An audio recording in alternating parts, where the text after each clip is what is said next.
Dear students, आज का हमारा विषय है संसद की शक्तियाँ। संसद की क्या शक्तियाँ होती हैं, जिसको हम डिस्कस करेंगे आज। तो संसद की शक्तियाँ हैं, और संसद की शक्तियों में हम दोनों ही जो सदन हैं, लोकसभा और राज्यसभा, इनकी शक्तियों का हम अध्ययन करेंगे। तो प्रथम है वैधानिक शक्तियाँ। वैधानिक शक्तियाँ लोकसभा के मामले में और राज्यसभा के मामले में। तो वैधानिक शक्तियों में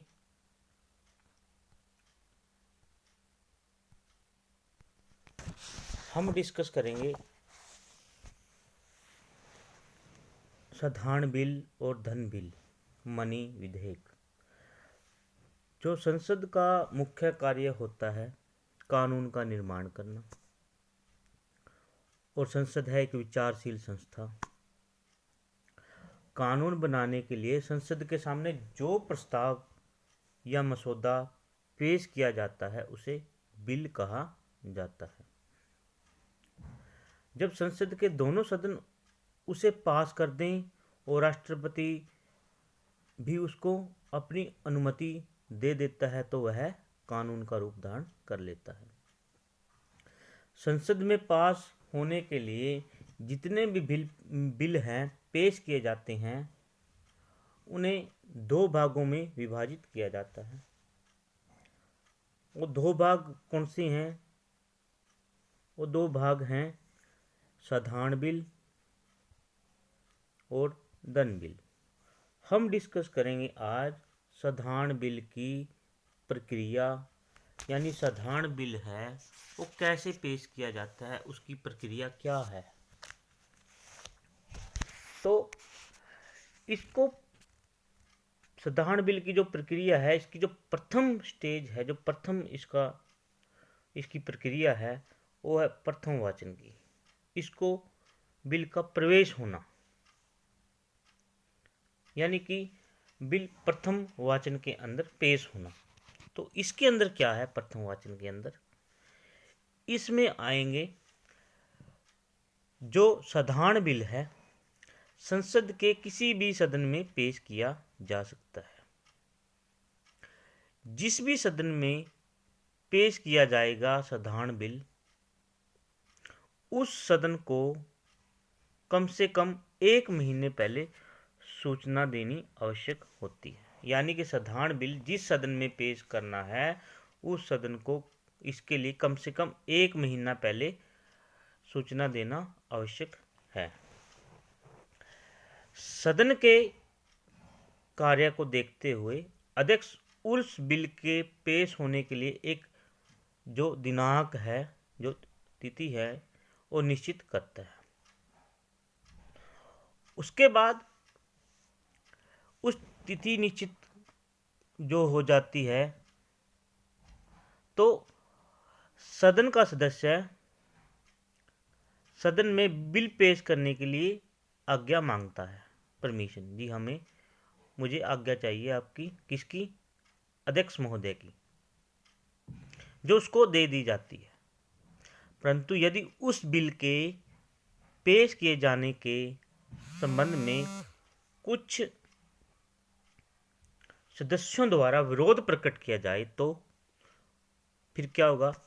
अगर कुछ सदस्यों के द्वारा विरोध प्रकट किया जाता है तो अध्यक्ष महोदय उन सदस्यों को उसके पक्ष और विपक्ष में विरोध प्रकट करने की अनुमति प्रदान करता है।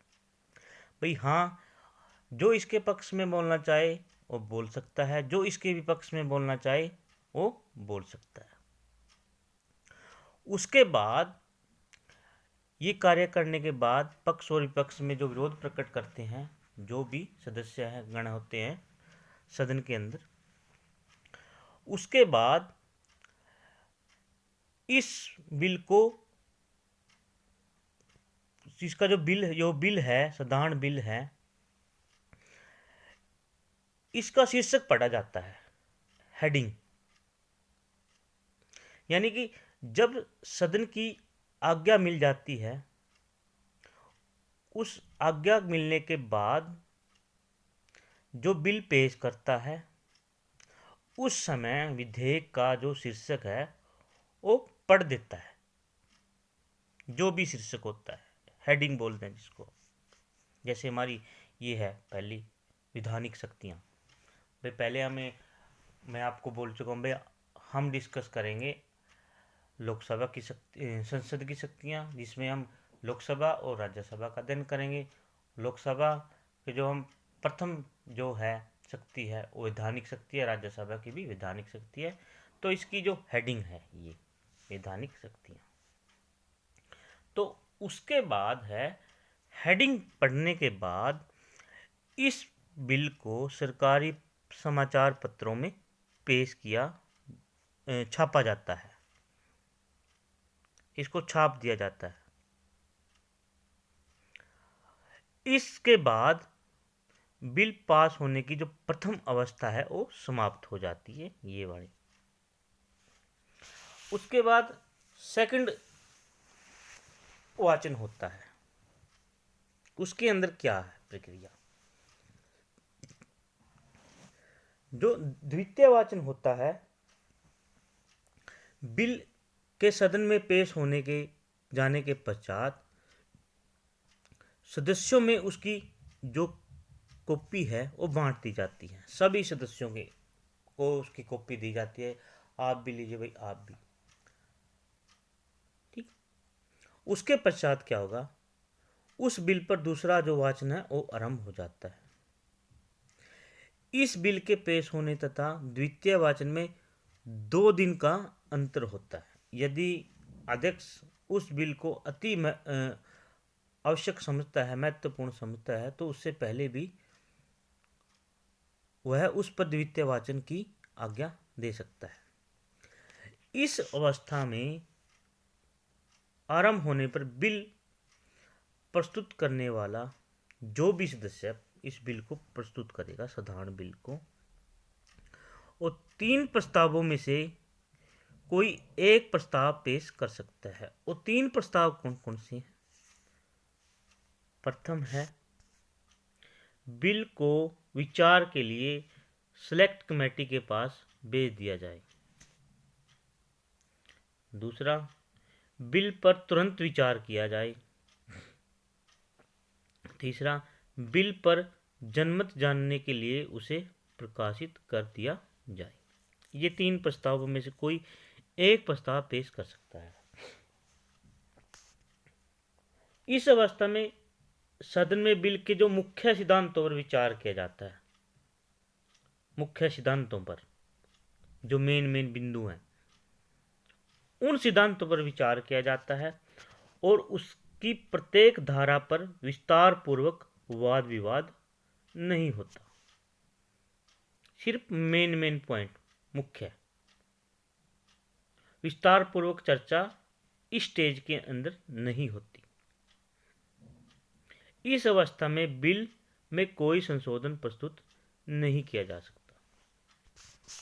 अगर संशोधन करना है तो द्वितीय वाचन में संशोधन नहीं होगा। तीसरा है समिति स्तर। इसके अंदर क्या होगा?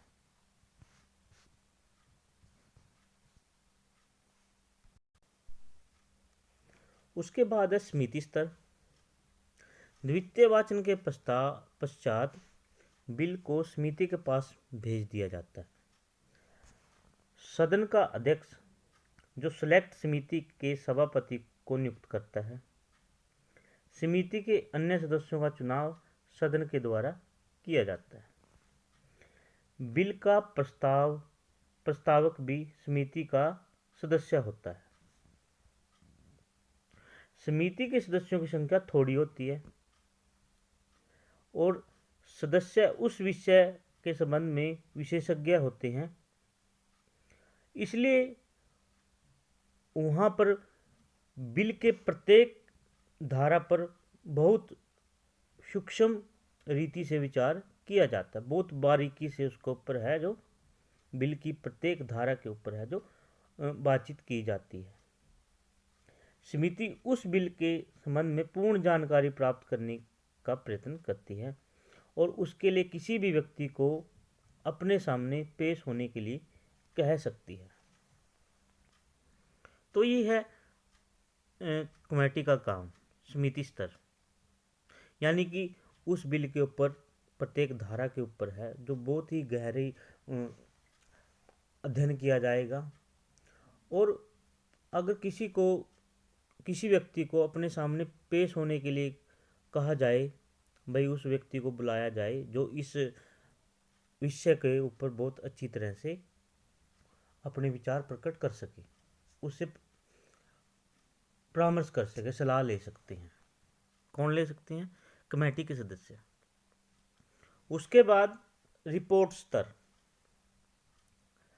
रिपोर्ट, जो सिलेक्ट समिति द्वारा जो रिपोर्ट बनाई जाती है, उस रिपोर्ट को सदन में समिति के अध्यक्ष अथवा उसकी अब्सेंट में उसके किसी अन्य सदस्य द्वारा पेश की जाती है। इस रिपोर्ट को छपवा दिया जाता है और उसकी कॉपियां सदन में बांट दी जाती हैं। इसके पश्चात उस रिपोर्ट के आधार पर सदन में बिल की प्रत्येक धारा पर सूक्ष्म रूप से विचार किया जाता है, बहुत ही बारीकी से उसके ऊपर विचार किया जाता है। बिल के समर्थन में, उसके पक्ष में भाषण देते हैं। जो पक्ष में होंगे उसके समर्थक होंगे, उसके पक्ष में भाषण देंगे। जो उसके विरोधी होंगे उसकी आलोचना करें और उसकी जो बुराइयों को है सदन के सामने रखेंगे। इस स्तर पर बिल की प्रत्येक धारा पर अलग अलग विचार किया जाता है और फिर प्रत्येक धारा पर मतदान किया जाता है। यदि वह बिल सदन में पास हो जाता है तो उसके पश्चात है जो तृतीय वाचन होता है। तीसरा, प्रथम वाचन होगा, द्वितीय, समिति स्तर, रिपोर्ट स्तर, उसके बाद तृतीय वाचन। तीसरा, यह एक सदन में बिल पास होने के लिए अंतिम स्टेज है, अंतिम स्थिति है। इस अवस्था में बिल की प्रत्येक धारा पर विस्तृत रूप से विचार नहीं किया जाता। क्यों नहीं किया जाता? क्योंकि ये पहले हम कर चुके, दोबारा उसके ऊपर विचार नहीं किया जाएगा। इसमें केवल बिल के सामान्य सिद्धांतों पर विचार किया जाएगा तथा उसमें जो भाषा की अशुद्धियां होंगी, जो भाषा की कोई गलती होगी, उसको दूर किया जाएगा, उसको दूर करने का प्रयत्न किया जाएगा। उसके पश्चात मतदान होता है और बहुमत प्राप्त कर लेने पर बिल को उस सदन द्वारा पास समझा जाता है। ये तो होगी वो प्रक्रिया जिस सदन के अंदर बिल पहले रखा जाएगा। अगर लोकसभा के अंदर है तो लोकसभा, अगर राज्यसभा के अंदर है तो राज्यसभा। उसके बाद बिल जो है दूसरे सदन में जाएगा। मान लीजिए लोकसभा के अंदर विचार हो लिया सारा, तो उसके बाद जाएगा दूसरे सदन में। बिल जो दूसरे सदन में जाएगा, जब बिल एक सदन में पास हो जाता है तो उसे दूसरे सदन में भेज दिया जाता है। वहां पर बिल को उन्हीं अवस्थाओं में से गुजरकर पास होना होता है जिनसे वह पहले सदन में गुजरा था। यानी कि जो ये है सारी की सारी प्रक्रिया है, ये सेम की सेम राज्यसभा में भी हो सकती है, लोकसभा में। अगर लोकसभा से पास होकर दूसरे सदन में गया तो राज्यसभा में हो गया, राज्यसभा से गया तो लोकसभा में। वहां पर बिल को उन्हीं अवस्थाओं में से गुजरकर पास होना होता है जिनसे वह पहले सदन से गुजर चुका था। यदि दूसरा सदन भी बिल को उसी प्रकार से पास कर देता है तो उसे राष्ट्रपति की स्वीकृति के लिए भेज दिया जाता है। तो राष्ट्रपति की अनुमति, उसके बाद संसद के दोनों सदनों के पास होने के पश्चात बिल राष्ट्रपति की स्वीकृति के लिए, अनुमति के लिए भेजा जाता है। यदि राष्ट्रपति महोदय जी उस पर अपने सिग्नेचर कर दे, उसको अपनी अनुमति दे देता है, तो वह बिल है जो कानून का रूप धारण कर लेता है। परंतु यदि राष्ट्रपति चाहे तो उसमें कुछ संशोधनों का आदि का सुझाव दे सकता है, भाई इसमें कुछ संशोधन करो, तो फिर उसे सदन के पास दोबारा विचार के लिए भेज सकता है, भाई आप इसमें संशोधन करो, बाद में लेकर आइए। यदि संसद के दोनों सदन उसे बहुमत से दोबारा पास कर दें, तो राष्ट्रपति उस बिल पर अपनी अनुमति अवश्य ही देगा। तो ये थी साधारण बिल की प्रक्रिया जो दोनों सदन में होती है। तो इसमें एक बात और है, महत्वपूर्ण है, जो समझनी जरूरी है। यदि साधारण बिल के ऊपर दोनों सदनों का गतिरोध उत्पन्न हो जाए तो फिर क्या होगा? तो अगर मान लीजिए लोकसभा और राज्यसभा ये बिल के ऊपर सहमत नहीं है, मान लीजिए लोकसभा सहमत होगी, राज्यसभा असहमत है, राज्यसभा सहमत है तो लोकसभा असहमत है, तो फिर क्या होगा? इस सदन ने तो लोकसभा ने पास कर दिया, राज्यसभा में जाकर उसको अटका दिया राज्यसभा ने, तो फिर क्या होगा? तो इस गतिरोध को दूर करने के लिए राष्ट्रपति जी संसद के दोनों सदनों की संयुक्त बैठक बुलाता है। दोनों सदनों के संयुक्त अधिवेशन और बैठक की जो अध्यक्षता करता है वो लोकसभा का अध्यक्ष करता है। यदि लोकसभा का अध्यक्ष संयुक्त अधिवेशन में एब्सेंट है तो लोकसभा का उपाध्यक्ष इसकी अध्यक्षता करेगा। तो उसके बाद संयुक्त अधिवेशन में साधारण बिल के भाग्य का जो डिसीजन होता है बहुमत के आधार पर किया जाता है।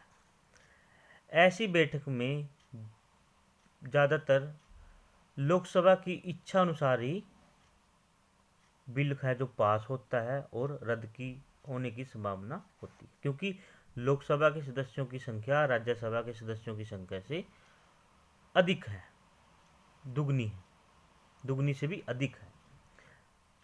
तो ये है विधानिक शक्तियाँ, कानून निर्माण प्रक्रिया की शक्ति। और संसद है जो संघ सूची के जो विषय हैं उन पर है जो कानून बना सकती है। राज्य सूची के विषय पर है राज्य सरकार और समवर्ती सूची के विषय पर केंद्र सरकार और राज्य सरकार है जो दोनों हैं कानून बनाने का अधिकार रखती हैं। तो ये था हमारा प्रथम पार्ट बिल का, साधारण बिल।